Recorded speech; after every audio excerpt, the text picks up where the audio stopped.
Salut à tous, bienvenue sur la page de l'histoire. Merci de vous abonner à la chaîne. Merci l'histoire du jour.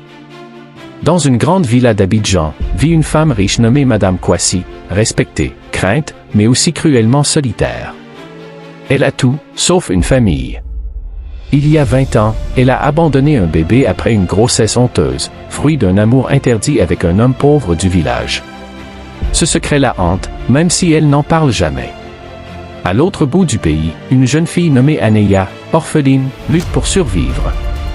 Elle a été élevée par une vieille femme qui lui a toujours dit « Ta vraie mère vit à la ville ». À 19 ans, Aneya décide de quitter le village pour la capitale, en quête de travail, et peut-être de vérité. Sans argent, elle dort dans la rue pendant plusieurs nuits. Un jour, elle entend une conversation entre deux femmes. Madame Kwasi cherche une domestique, mais elle est dure. Aneya se rend à la villa. Le portail noir et doré semble être une frontière entre deux mondes. Elle respire profondément et frappe. La gouvernante l'examine avec mépris, mais accepte de l'introduire devant Madame Kwasi. Celle-ci la regarde de haut, glaciale, sans savoir qui elle est. « Tu sembles sale, mais tu as des yeux déterminés, » dit Madame Kwasi. « Tu es engagée. Tu commenceras demain. » Aneya commence à travailler. Elle découvre une maison immense mais froide, pleine de silence, de portraits anciens et de douleurs invisibles. Chaque soir, Aneya se demande, est-ce elle? Est-ce que je suis vraiment dans la maison de ma propre mère?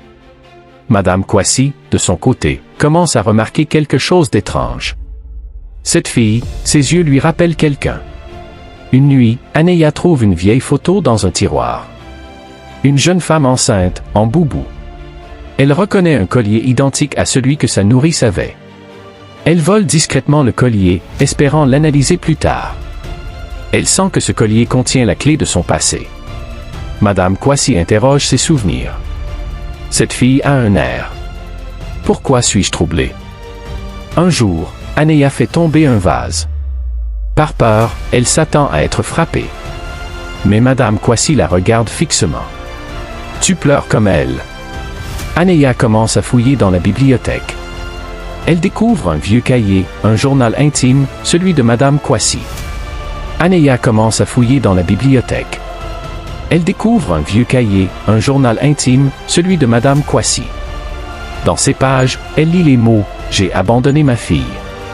C'était le 3 mars. Elle avait un grain de beauté derrière l'oreille gauche. Aneya court se regarder dans un miroir. Derrière son oreille, un grain de beauté. Son cœur s'effondre. Elle comprend alors la vérité, elle est la fille de Madame Kwasi. La douleur devient lourde, mais elle décide de garder le silence, pour l'instant. Aneya devient distante, troublée. Madame Kwasi sent un changement, pourquoi cette fille semble si perdue? Un jour, Madame Kwasi tombe malade. Aneya la soigne, la nourrit, veille sur elle. Tu prends soin de moi comme si j'étais amère. La maladie empire. Les médecins disent qu'elle doit être opérée. Aneya vend son collier pour payer les frais. Madame Kwasi découvre le geste. Émue, elle demande « Pourquoi ferais-tu ça pour une patronne ?» Une vieille amie de Madame vient la visiter. Elle aperçoit Aneya et dit « Elle ressemble terriblement à ton ancien amour, Suleiman. » Madame Kwasi tremble. Elle demande à Aneya « Connais-tu ce nom ?» Aneya dit « C'est le nom de mon père. » Un silence lourd s'installe. Les yeux dans les yeux, une vérité ancienne refait surface. Madame Kwasi recule, bouleversée. Ce n'est pas possible, tu ne peux pas, tu es. Aneya hoche la tête, les larmes aux yeux. Je suis votre fille. Celle que vous avez abandonnée. Madame Kwasi tombe à genoux. Elle touche le visage d'Aneya, comme pour confirmer la réalité. Je t'ai cherché, pendant des années, puis j'ai abandonné. Moi aussi, j'ai rêvé de vous. Elle s'enlace pour la première fois. Deux cœurs brisés enfin réunis. Mais la vérité n'est pas simple. Le personnel commence à murmurer. Des jalousies naissent. La gouvernante, jalouse, répand des rumeurs, cette fille veut voler l'héritage de Madame. Madame Kwasi la congédie sans pitié. Personne ne touchera à ma fille.